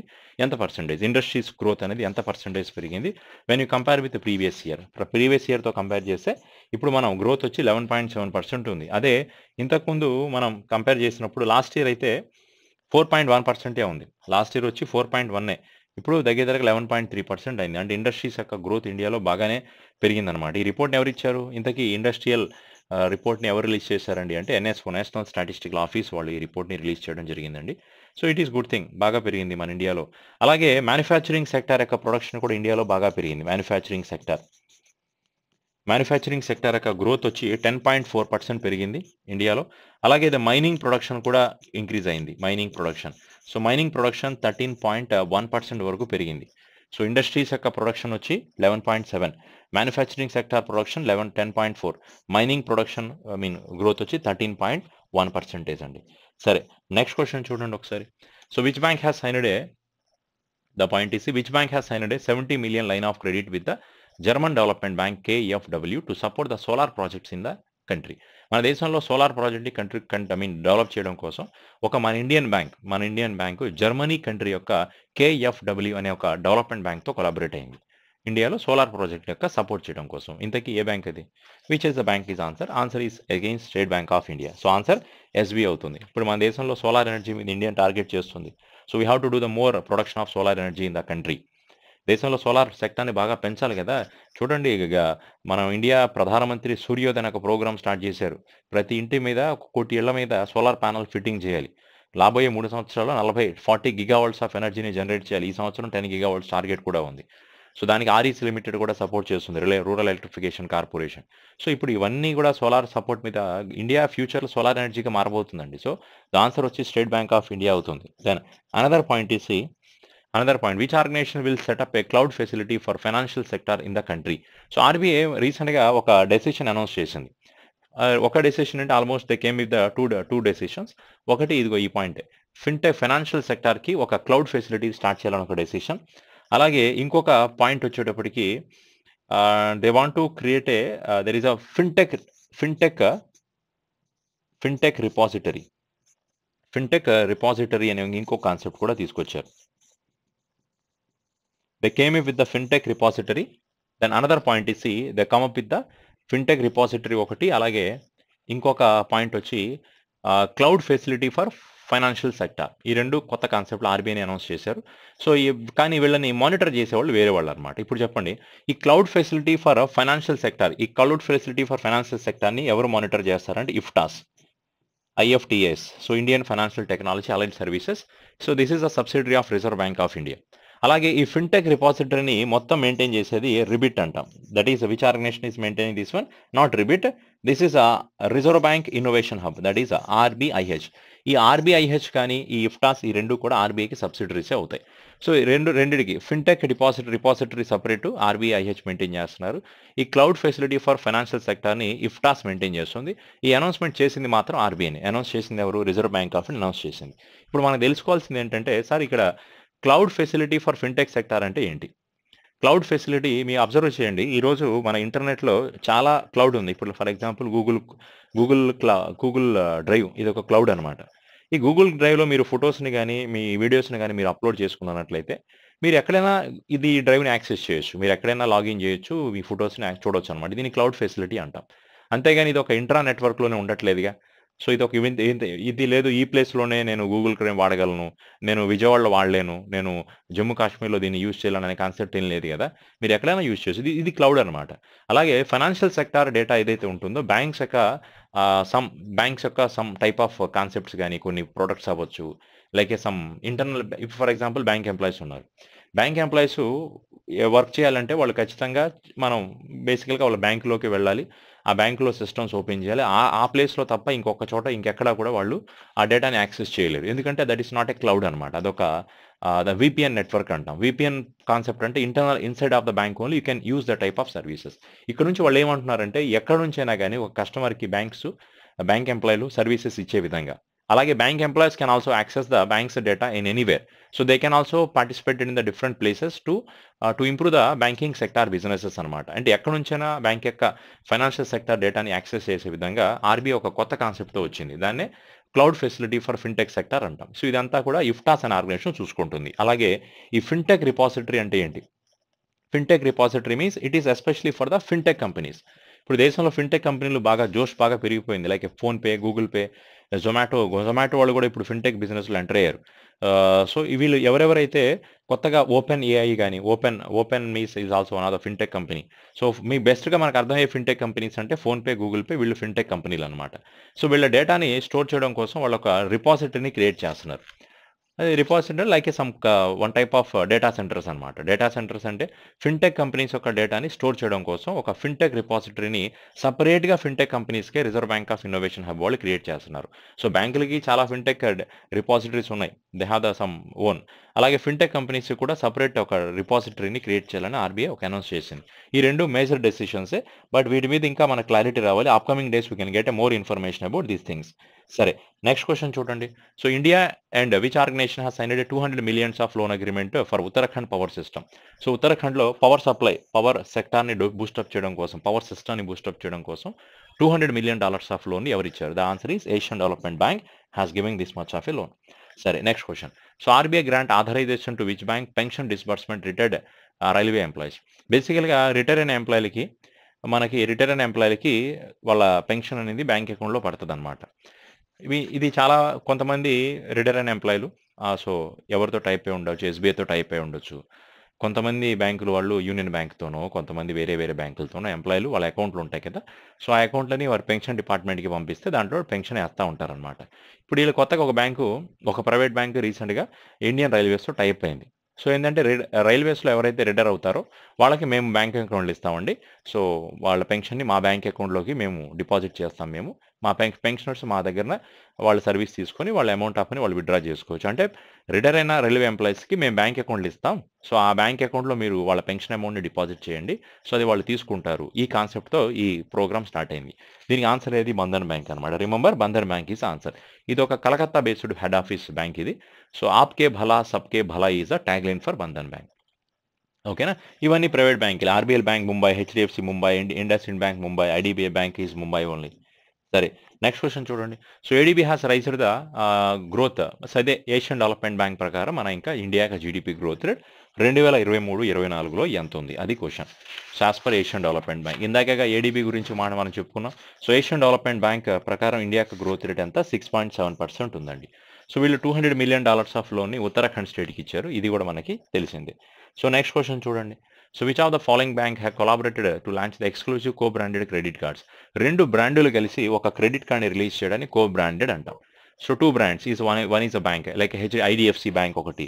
ఇదొక brand, LIC అనేది ఇంకొక బ్రాండు. ఈ 2 బ్రాండులు కలిసి ఒక క్రెడిట్ కార్డ్ లాంచ్ చేస్తున్నాయి. దానికి ఏ ప్లాట్‌ఫార్మ్ సపోర్ట్ చేస్తుంది? ఏ పేమెంట్ గేట్‌వే సపోర్ట్ చేస్తుందంటే Mastercard. So, IDFC First Bank, LIC cards, Mastercard వీళ్ళు ముగ్గురు కలిసి co branded 2 or more brands is combinedly releasing one card is called as a co branded credit card. సో, ఈ కార్డ్‌ని use చేసి LIC పాలిసీలు pay చేసినా గాని డిస్కౌంట్‌లొస్తాయి. సమ్ క్యాష్ బ్యాక్స్ వస్తాయి. రివార్డ్ పాయింట్లు ఈ అన్ని కో బ్రాండెడ్ కాన్సెప్ట్‌లు ఇవే.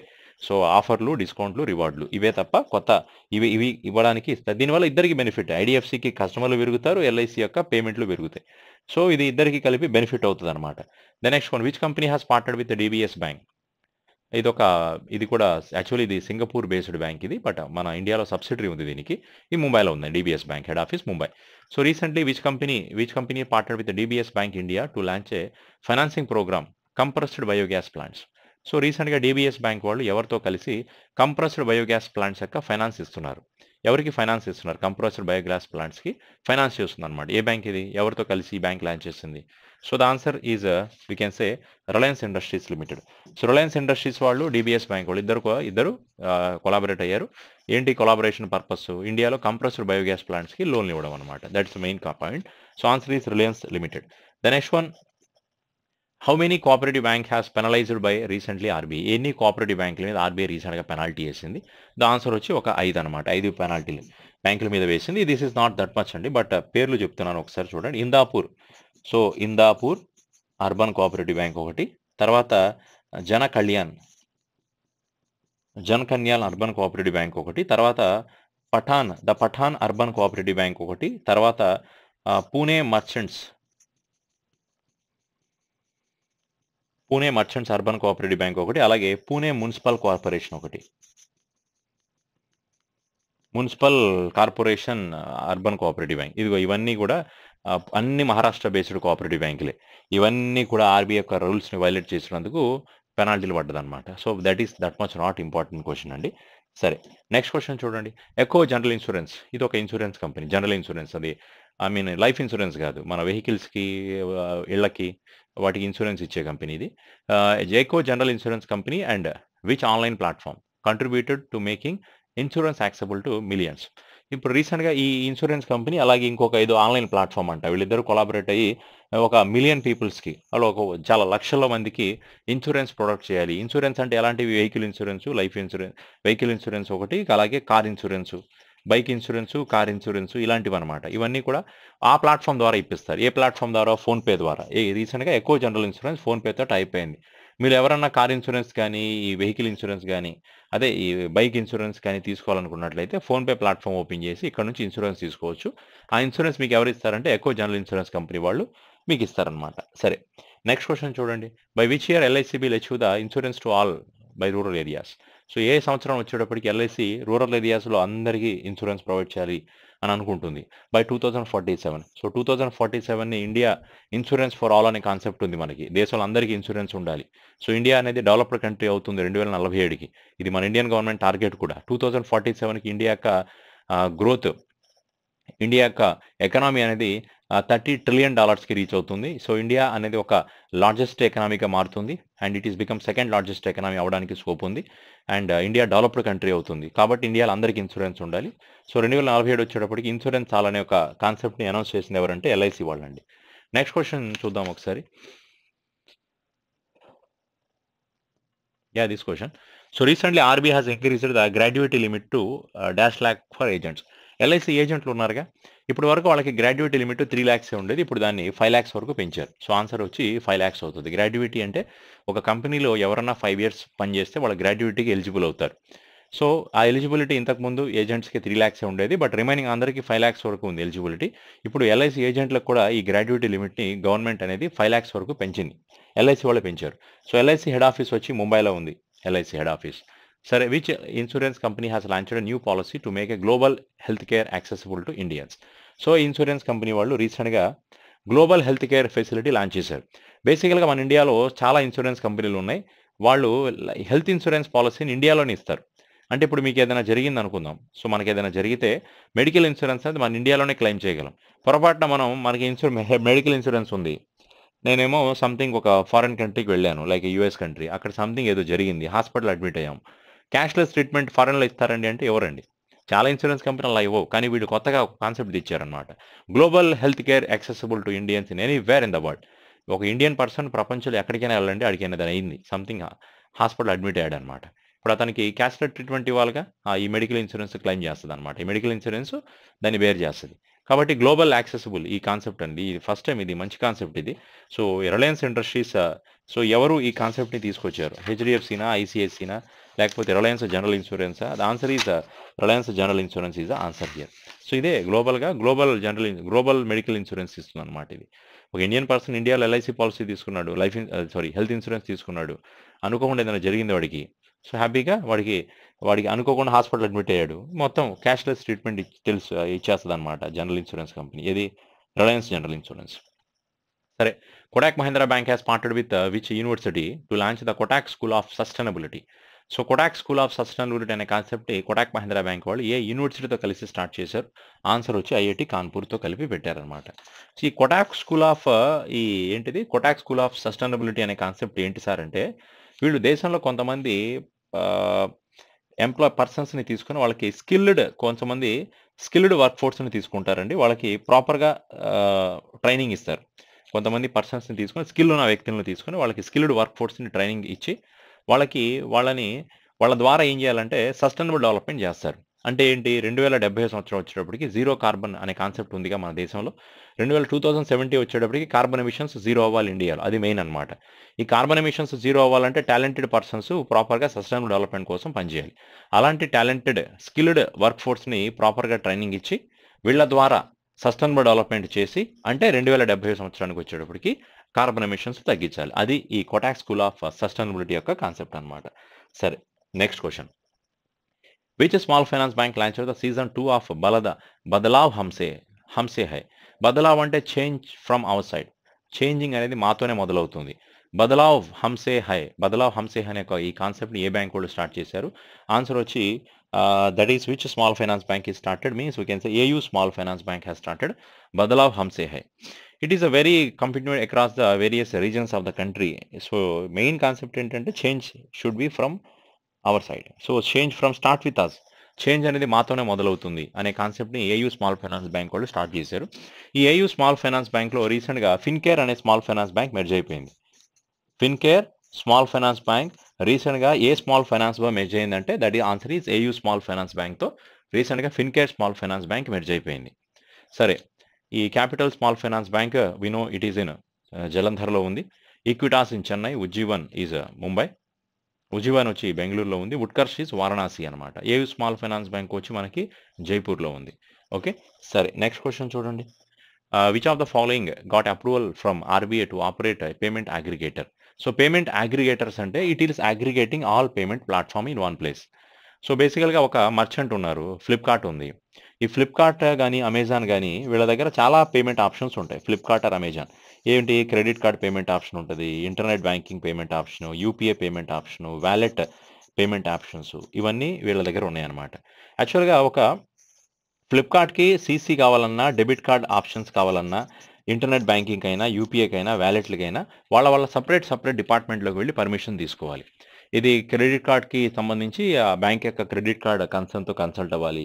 ఇంటర్నెట్ బ్యాంకింగ్ కోసం ఒకళ్ళని, యూపీఐ కోసం ఒకళ్ళని, వ్యాలెట్ల యొక్క అప్రూవల్ కోసం ఒకళ్ళని వెళ్ళాలన్నమాట. ఇలా కాకుండా అన్ని సర్వీసెస్, ఇవన్నీ పేమెంట్ ఆప్షన్స్ ఉన్నాయి చూసారా. So these all payment options is available in one place. All payment options is available. We can take approval for all payment options. We can take approval from one particular person. That person is called as a payment aggregator. So ఈ payment అగ్రిగేటర్కి అన్ని options ఉంటాయి. ఇతని దగ్గర మీరు internet banking యొక్క service తీసుకోవచ్చు, credit card యొక్క permission తీసుకోవచ్చు, యూపీఐ యొక్క పర్మిషన్స్, వ్యాలెట్ అన్ని ఇతను అగ్రిగేట్ చేస్తారు. సో ఈ అగ్రిగేటర్స్ అంటే ఏం చేస్తారంటే మర్చెంట్కి కస్టమర్కి మధ్యలో వీళ్ళు ఉంటారు. మర్చెంట్కి కస్టమర్కి మధ్యలో వీళ్ళు ఆ పేమెంట్ ఆప్షన్స్ని వీళ్ళు ఇస్తారు. ఇప్పుడు ఈ బేసికల్గా ఈ పేమెంట్ ఆప్షన్స్ మొత్తం కూడా ఎవరి మధ్యలో ఉంటాయి? ఇప్పుడు మీరు కస్టమర్ అండి, మీరు కస్టమరు, ఇదేమో ఈ ఫ్లిప్కార్ట్ అనమాట. ఫ్లిప్కార్ట్ ఓకేనా, మీరు కస్టమర్, ఇది ఫ్లిప్కార్ట్. ఇక్కడ నుంచి అమౌంట్ ఆఫ్ మనీ ఈ ఫ్లిప్కార్ట్ అకౌంట్కి వెళ్ళాలండి అంటే మీరు ఏదైనా ఆన్లైన్లో పేమెంట్ చేసినప్పుడు డబ్బులు మీ అకౌంట్లో కట్ అయిపోయి ఫ్లిప్కార్ట్ అకౌంట్కి వెళ్ళాలంటే అదంతా కూడా కొంతమంది పేమెంట్ ఆపరేటర్స్ ద్వారానే వెళ్ళాలి. పేమెంట్ ఆపరేటర్స్ అంటాం, పేమెంట్ గేట్వేస్ అంటాం. ఈ పేమెంట్ గేట్వేస్ అంటే ఒక్కొక్కటి debit card, credit card, internet banking, mobile banking, ఇవన్నీ కూడా డిఫరెంట్ పేమెంట్ ఆప్షన్స్.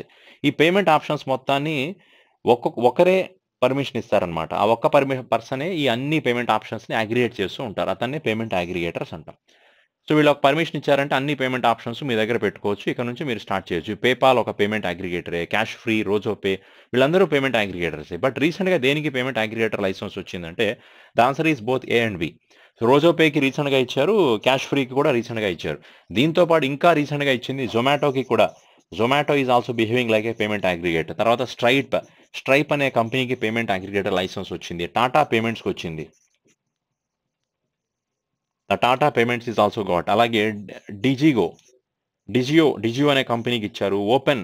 ఓపెన్ అనే కంపెనీకి వచ్చింది. గూగుల్ పేకి payment. So Google Pay is also got a payment aggregator licence. Payments అనే కంపెనీకి, వీళ్ళందరికీ కూడా పేమెంట్ అగ్రిగేటర్స్ లైసెన్స్ రీసెంట్గా ఆర్బీఐ ప్రొవైడ్ చేయడం జరిగింది. సో నెక్స్ట్ క్వశ్చన్ చూద్దాం. Which bank has announced the electric bank guarantee on NSCL platform? National ఈ security limited. National ఈ బ్యాంక్ గ్యారంటీ రీసెంట్గా ఏ బ్యాంక్ వాళ్ళు ఎన్ఎస్ఈఎల్ అనే ఒక కొత్త కాన్సెప్ట్ తీసుకొచ్చారు. నేషనల్ ఈ security limited platform. That answer is RBL bank అండి. నేషనల్ ఈ ఎలక్ట్రానిక్ బ్యాంక్ గ్యారంటీ అంటే ఇప్పుడు మీరు ఏదైనా ఒక మర్చెంట్ దగ్గర నుంచి కొన్నారనుకుందాం ఏదైనా ప్రోడక్ట్ని, అతనికి మీరు పేమెంట్ ఇవ్వాలి. సంథింగ్ 1 లక్ష పే చేయాలి. ఒక వ్యక్తికి దగ్గర నుంచి మీరు కొన్ని ప్రోడక్ట్లు పర్చేస్ చేశారు, ఆ వ్యక్తికి మీరు 1 లక్ష రూపాయలు కట్టాలి. బట్ మీ దగ్గర అమౌంట్ ఆఫ్ మనీ లేదు. సో ఇప్పుడు మీరు ఆ పర్సన్ ఇద్దరు బ్యాంకుకి వెళ్ళి మీరు ఏదైతే పర్చేస్ చేశారో అతను మీకు ఒక ఇన్వాయిస్ ఇస్తాడు, ఒక బిల్ అనమాట. సో దాన్ని మనం జనరల్గా ఒక గ్యారంటీ కిందకి కన్సిడర్ చేయొచ్చు. సో ఈ టైప్ ఆఫ్ ఇన్వాయిసెస్ని వాళ్ళు బ్యాంకులో పెట్టి వాళ్ళు ఏం చేస్తారంటే బ్యాంక్ వాళ్ళు ఆ వ్యక్తికి మీరు ఏదైతే ఎవరి దగ్గర కొన్నారో అతనికి అమౌంట్ ఆఫ్ మనీ ఇచ్చేస్తారు. సో మీకు టైం ఇస్తారు. ఈ టైంలోపు మీరు ఏం చేయాలి, బ్యాంకులకి తిరిగి ఇవ్వాల్సి వస్తుంది. కొంత రేట్ ఆఫ్ ఇంట్రెస్ట్ ఛార్జెస్ తీసుకుంటారు. ఈ ప్రాసెస్ ఇదంతా కూడా బ్యాంక్ గ్యారంటీ అంటాం. బ్యాంక్ వాళ్ళు behalf of you they are giving the guarantee to the seller and bank will pay the amount to them and it will collect the amount from you. So earlier this process is happening physically. ఇదంతా కూడా ఫిజికల్గా జరిగేది. ఇప్పుడు దీన్ని electronic bank guarantee అంటే ఆన్లైన్లో convert చేశారు. దీన్ని ఈ బ్యాంక్ గ్యారంటీ అంట. సో రీసెంట్గా ఈ బ్యాంక్ గ్యారంటీని ఎన్ఈఎస్ఎల్ అనే ప్లాట్ఫామ్ ద్వారా జరుగుతుంది. సో ఇంతకీ ఏ బ్యాంక్ వాళ్ళు ఈ బ్యాంక్ గ్యారంటీ కాన్సెప్ట్ తీసుకొచ్చారంటే సో ఆర్బీఎల్ బ్యాంక్ ఈ కాన్సెప్ట్ తీసుకొచ్చింది. సరే, సో నెక్స్ట్ క్వశ్చన్ చూడండి. పేక్రాఫ్ట్ ఇది ఒక ఫిన్టెక్ కంపెనీ. ఇది Paycraft launched a one nation corporate card in partnership with which following? రీసెంట్గా పేక్రాఫ్ట్ వాళ్ళు వన్ నేషన్ కార్పొరేట్ కార్డ్ని లాంచ్ చేసేది. ఇది ఒక ఎస్పెషల్లీ కార్పొరేట్ పీపుల్ని ఉద్దేశించి లాంచ్ చేసిన కార్డ్ ఇది. సో ఈ కార్డ్ని వాళ్ళు కనుక యూస్ చేస్తే, ఈ కార్పొరేట్ పీపుల్కి యూస్ చేస్తే వాళ్ళకి బెనిఫిట్స్ బాగుంటాయి అనమాట. So they are getting some benefits అండి. వీళ్ళ టార్గెట్ కూడా పెట్టుకున్నారు. దగ్గరగా ఈ సంవత్సరం వాళ్ళు ఒక నెక్స్ట్ 2 yearsలో ఒక 10 లక్షల మందికి నేషనల్ కార్పొరేట్ కార్డులు ఇష్యూ చేయాలని. దీంట్లో ఈ కార్పొరేట్ పర్సన్స్కి ట్యాక్స్ బెనిఫిట్ ఉంటుందన్నమాట. So the card serve the tax benefit for the corporate employees especially. So వాళ్ళకి ఎస్పెషల్లీ మెయిన్ బెనిఫిట్ ఏదంటే ట్యాక్స్ బెనిఫిట్ ఉంటుంది. సో దీంట్లో మీరు ఖర్చు పెట్టిన అమౌంట్ ఆఫ్ మనీని ఇన్కమ్ ట్యాక్స్ రిటర్న్స్కి ఐటీ ఫైల్ చేసేటప్పుడు, ఇన్కమ్ ట్యాక్స్ రిటర్న్స్ ఫైల్ చేసేటప్పుడు సేవింగ్స్ కిందకి దీంట్లో ఖర్చు పెట్టే డబ్బుని ఐటీ రిటర్న్స్కి ఫైల్ చేసేటప్పుడు డిడక్షన్స్లో చూపించుకోవచ్చు అనమాట. సో అంటే దీనికి మీకు ట్యాక్స్ తక్కువగా కట్ అవుతుంది. సో ఈ పే క్రాఫ్ట్ వాళ్ళు ఎవరితో కలిసి స్టార్ట్ చేశారు? ఇది ఎన్ఎస్డిఎల్ పేమెంట్ బ్యాంక్తో, నేషనల్ పేమెంట్ కార్పొరేషన్ ఆఫ్ ఇండియాతో కలిసి చేశారు ఇది. సో ఆన్సర్ అనేది ఏమవుతుంది దీనికి? బోత్ ఏ అండ్ బి అనేది ఆన్సర్ అవుతుందండి. National payment corporation of India, NSDL, Paycraft వీళ్ళు కలిసి నేషనల్ వన్ నేషన్ కార్పొరేట్ కార్డ్ని లాంచ్ చేశారు. This is important point only. So next question, another point is IDFC First Bank has entered into a bank assurance partnered with which insurance company to offer the insurance solutions to customer. So రీసెంట్గా IDFC bank వాళ్ళు ఎవరితో కలిసి ఒక insurance bank insurance అనే concept తీసుకొచ్చారు. That is with Aditya Birla life insurance. So IDFC first bank Aditya Birla వాళ్ళతో కలిసి insurance services ఇస్తున్నారు. This is especially what type of insurance అనేది? దీని బ్యాంక్ ఇన్సూరెన్స్ అంటాం basically. Bank plus insurance. Banks are giving the insurance to their customer. So కాబట్టి IDFC bank ద్వారానే, IDFC first bank ద్వారా కస్టమర్లకి మనం ఇన్సూరెన్స్ అనేది ఇవ్వచ్చు. సో దీన్ని Aditya Birla life insurance company వాళ్ళు ఈ కాన్సెప్ట్ని తీసుకురావడం జరిగింది. సో ఆన్సర్ వచ్చి A. So Aditya Birla sun life insurance is the answer for this question. Then another question is, which bank has announced that it has secured a mandate to collect the revenue on e GRAS portal from Assam government. E GRAS అంటే ఏంటి? What is the GRES? GRES full form ఏంటంటే government receipt accounting, the government receipt accounting system portal.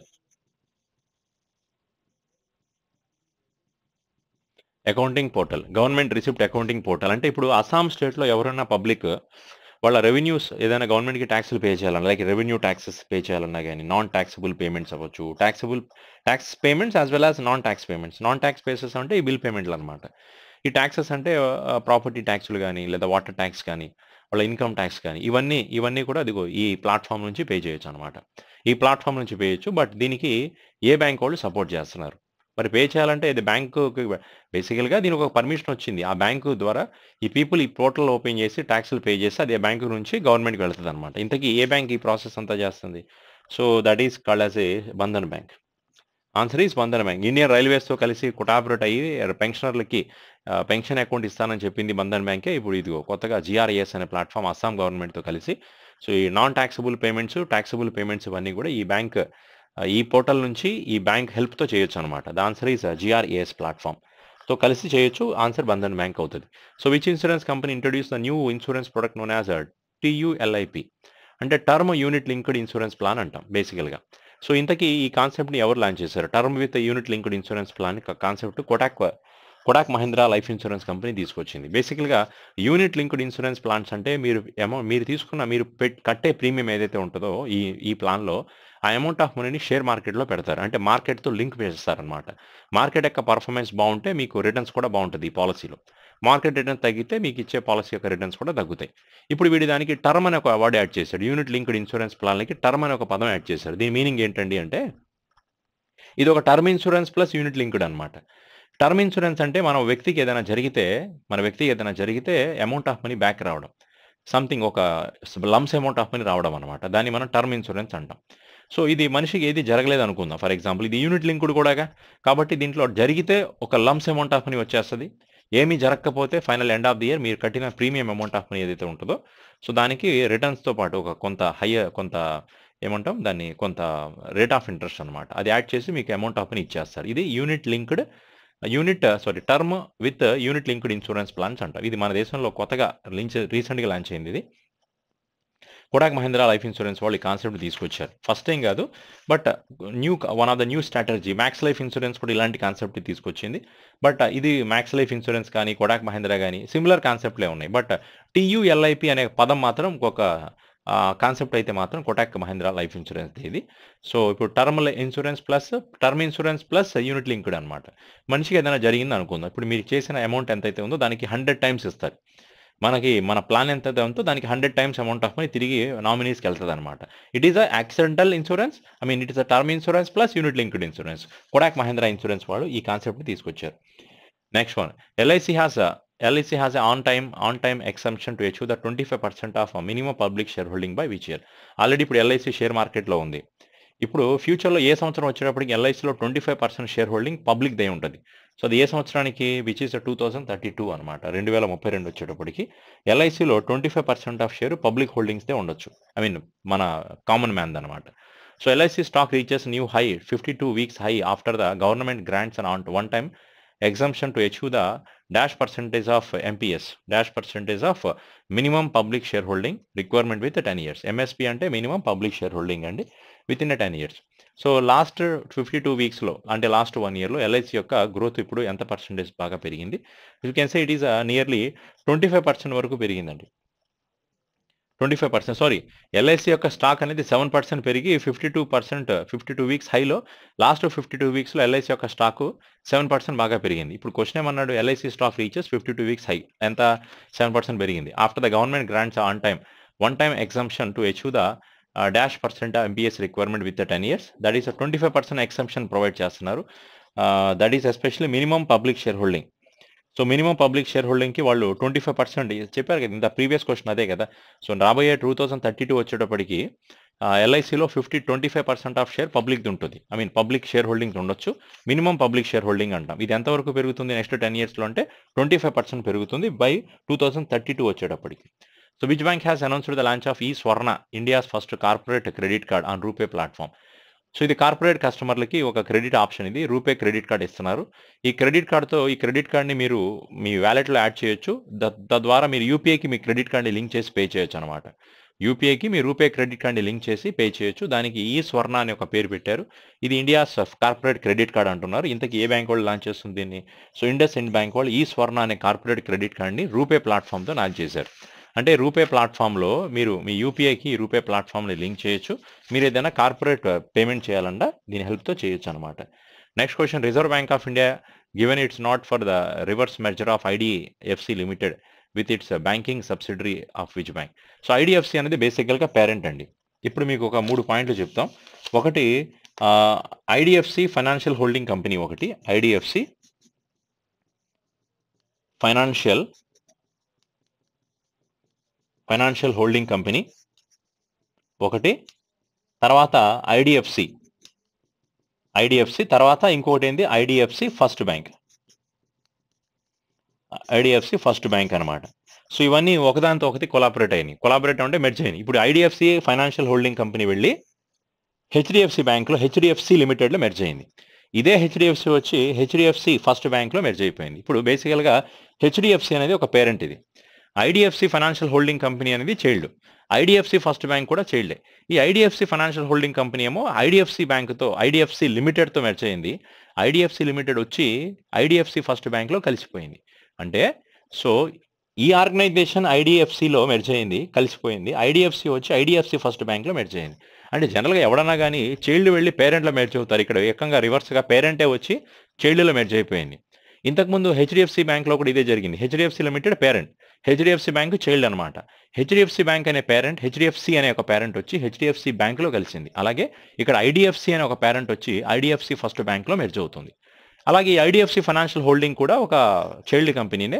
వీళ్ళు వెళ్ళి ఐడిఎఫ్సితో కలిశారు, IDFC వచ్చి IDFC first బ్యాంక్లో కలిసిపోయింది. So ఇప్పుడు ఆన్సర్ ఏది? ఇక్కడ ఐడిఎఫ్సి ఫస్ట్ బ్యాంక్ అనేది ఆన్సర్ అవుతుంది. సరే, then we are next one, 44th question. So India's current account deficit is decline to dash of GDP in second quarter. So second క్వార్టర్లో మన యొక్క కరెంట్ అకౌంట్ డెఫిషిట్ అనేది ఎంత పర్సెంటేజ్ వరకు తగ్గింది? 1% తగ్గిందండి. What you mean by current account deficit? So this is one of the current account. If you know about the current account, it is the government of India maintaining the current account to deal the exports and imports. The government of India ఎక్స్పోర్ట్స్ని ఇంపోర్ట్స్ని deal చేయడం కోసం current అకౌంట్ని government వాడుతుంది. Whenever the government of India exports are more than the government imports, ఎప్పుడైతే government యొక్క exports అనేది government imports కంటే ఎక్కువగా వెళుతాయో ఆ సందర్భంలో మనకు ఏర్పడేదే ఈ కరెంట్ అకౌంట్ డెఫిషిట్ అంటాం. ఫర్ ఎగ్జాంపుల్, ఇది గవర్నమెంట్ ఎక్స్పోర్ట్స్, ఇవి government imports. Let's see how much of exports are more here. 200 crores is the exports of the government and 180 crores is the import of the government. So మనం sorry, ఇది రివర్స్లో చెప్పాలి. I mean just you can make a sum reverse. Okay, for example let's see here. So this is government imports అండి. Government import, this is government exports. The government of India imports ఇవి, మనం వేరే దేశం నుంచి import చేస్తుంది ఎంత ఉంది, మనం ఎక్స్పోర్ట్ చేసేది అంతా ఇది. సో మనం ఇంపోర్ట్ చేసినందుకు మనం పే చేయాల్సింది 200 కోట్లు. మనం ఎక్స్పోర్ట్ చేసి వాళ్ళకి మనకు పెట్టింది వాళ్ళు 180 crores అనమాట. అంటే మనకి ఎక్స్పోర్ట్స్ నుంచి మనకు వచ్చింది 180 crores, మనం పే చేసింది ఎంత 200 crores. ఇప్పుడు డెఫిసిట్ ఎంత ఉంది, మనం ఎంత ఎక్స్ట్రా పే చేయాల్సి వచ్చింది, ఎక్స్ట్రాకి ఎంత పే చేసాం 20 కోట్లు అనమాట. దీన్ని మనం ఈ 20 crores డెఫిసిట్ అంటాం. దీన్ని కరెంట్ అకౌంట్ డెఫిసిట్ అని బేసిక్గా పిలుస్తారు. బట్ కరెంట్ అకౌంట్ డెఫిసిట్ మనం ఇప్పుడు జీడిపిలో చెప్తారు, ఇన్ టర్మ్స్ ఆఫ్ జీడిపి ఎంత ఉంది 1% అనమాట. అంటే మన జీడిపి 100 రూపాయలు ఉంటే మన డెఫిసిట్ ఎంత 1% ఈజ్ అవర్ డెఫిసిట్. అంటే ఇప్పుడు ఎగ్జాంపుల్గా ఇప్పుడు మనం ఎక్స్పోర్ట్ చేసింది 99 రూపీస్, వాళ్ళ దగ్గర నుంచి మనం ఇంపోర్ట్ చేసింది 100 రూపాయలు అనమాట. ఇప్పుడు మనకి డెఫిసిట్ ఎంత వచ్చింది 1%, 1 రూపీ. సో అంటే అంత తగ్గింది అని మీనింగ్. సో మనం ఇంకా పే చేయాల్సింది ఎంత ఉంది అంటే 1% మిగిలింది. సో ఇది మన కరెంట్ అకౌంట్ డెఫిషియెంట్ ఇండికేట్ చేస్తుంది. ఓకే, సరే నెక్స్ట్ క్వశ్చన్ చూడండి. So which organisation has successfully integrated the SBI card, one of the India's leading credit card issuer, into the credit card category of Bharat Bill Pay. So recentగా NPCI, national payment corporation of India వాళ్ళు, which organisation has successfully integrated SBI card with NPCI. So SBI card రీసెంట్గా Bharat bill పేమెంట్తో collaborate అయ్యి వీళ్ళు ఒక co branded credit కార్డ్ని launch చేయబోతున్నారు. So ఈ Bharat bill payment with SBI card అనమాట.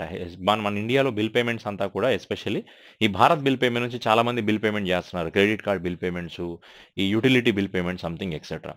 సో ఇప్పుడు ఏం చేశారంటే SBI plus Bharat bill pay కలిసి, అలాగే NPCIతో కలిసి వాళ్ళు కొత్తగా ఒక SBI Bharat bill pay NPCI card launch చేస్తున్నారు. It can have the lot of benefits అండి. ఇది ఒక క్రెడిట్ కార్డ్, ఇది India's leading credit card issuer. SBI has launching this one. So with the Bharat bill పేతో కలిసి SBI వాళ్ళు కొత్త క్రెడిట్ కార్డ్ని launch చేయబోతున్నారు for all type of utility or credit card bill payment something etcetera.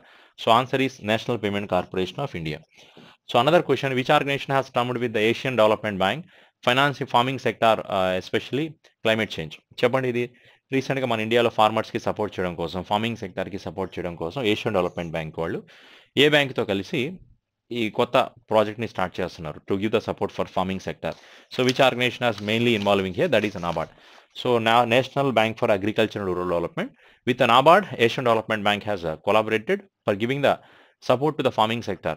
So especially they are providing the loan to farmers to boost up their cultivation, etc. For this question, answer is NABARD. So the last question we can see, so which organization has set to launch a Bhima Vistar, India's first kind of insurance product? భీమా విస్తార్ అనే కాన్సెప్ట్ని ఎవరు తీసుకొచ్చారు రీసెంట్గా? So answer వచ్చి IRDAI అండి. IRDAI వాళ్ళు ప్రీవియస్గా ఒక 3 కాన్సెప్ట్ తీసుకొచ్చారు. ఒకటి భీమా విస్తార్, ఇది ఒకటి. తర్వాత భీమా సుగమ్ ఒకటి, రెండోది భీమా వాహక్ అనమాట. భీమా వాహక్ ఈ మూడు ఒక కొత్త ఇనిషియేటివ్స్ అనమాట IRDAకి సంబంధించి. భీమా విస్తార్ అంటే బేసికలీ ఏంటిది? Bhima Vistar means it is Bhima Vistar it is called as a all-in-one insurance product and all-in-one insurance products basically. All-in-one insurance product ఇది. అంటే all in one insurance product అంటే దీంట్లో 3 రకాల ఇన్సూరెన్స్లు ఉంటాయి. General insurance, health insurance, medical insurance అన్నీ ఒకే ప్లాట్ఫామ్లో తీసుకోవచ్చు. All type of insurance you can take in one particular policy only. ఒకే పాలసీలో 3 బెనిఫిట్లు. దీనే భీమా విస్తార్ అంటారు. అలాగే భీమా సుగమ్ అంటే ఏంటంటే ఇది all in one online platform అండి. All in one online platform అంటే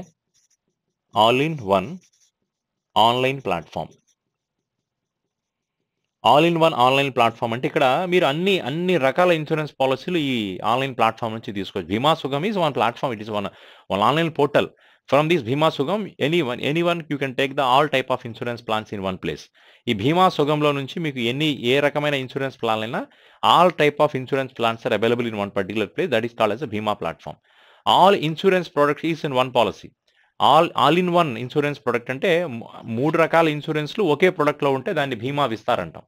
అంటే ఏం లేదండి, సపరేట్గా కాదు, ఒకే ఇన్సూరెన్స్లో అన్ని బెనిఫిట్లు, ఒకే ఇన్సూరెన్స్ ప్లాన్లో medical insurance, life insurance, accidental insurance ఇవన్నీ ఇస్తే అది భీమా విస్తార్.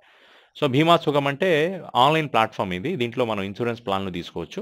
భీమా వాహక్ అంటే ఏంటంటే ఇది women centric dispersed distribution channel అంటారు భీమా వాహక్ని. Women centric distribution channel distribution channel. దీంట్లో ఎస్పెషల్లీ ఫీమేల్సే ఉంటారు భీమా వాహకులు. వీళ్ళంతా ఏం చేస్తారంటే, so last mile of the country చాలా విలేజెస్‌లో అన్ని విలేజెస్‌లోకి వుమెన్ పర్సన్స్ ఈళ్ళు ఉన్నారు కదా! వీళ్ళందరూ కూడా వీళ్ళ మెయిన్ టార్గెట్ భీమా వాహక యొక్క మెయిన్ టార్గెట్ ఏంటో తెలుసా? బై 2047 2047 వచ్చేటప్పటికి దేశంలో అందరికి ఇన్స్యూరెన్స్ ప్లాన్‌లు ఉండాలి. సో అందరికి ఇన్స్యూరెన్స్ ప్లాన్‌లు ఉండాలంటే విలేజెస్‌లో ఎవరికైతే ఇన్స్యూరెన్స్ ప్లాన్ లేదో వాళ్ళకి ఇన్స్యూరెన్స్ గురించి చెప్పాలి. అవేర్‌నెస్ క్రియేట్ చేయాలి. ఇదంతా ఎవరు చేస్తారు? వుమెన్స్. ఫీమేల్స్‌లో వీళ్ళ విలేజెస్‌లో ఉన్న వుమెన్స్ ఏం చేస్తారంటే దాంట్లో కొంచెం ఎడ్యుకేటెడ్ వుమెన్స్ ఎవరైతే ఉన్నారో వాళ్ళని భీమా వాహకగా అపాయింట్ చేస్తారు. వాళ్ళకి విలేజెస్‌లో అందరికీ కూడా ఇన్స్యూరెన్స్ ప్లాన్ల గురించి ఎక్స్‌ప్లెయిన్ చేయాలి. 2047 వచ్చేటప్పటికి దేశంలో అందరికీ ఇన్స్యూరెన్స్ ఇవ్వాలి. అది ఒక టార్గెట్ అనమాట. దాన్నే భీమా వాహక్ అనే పేరుతో పిలుస్తారు. So this is story for the total December month current affairs. Okay, so part 3, part 4 especially focusing on the banking and financial awareness only. Okay, thank you very much.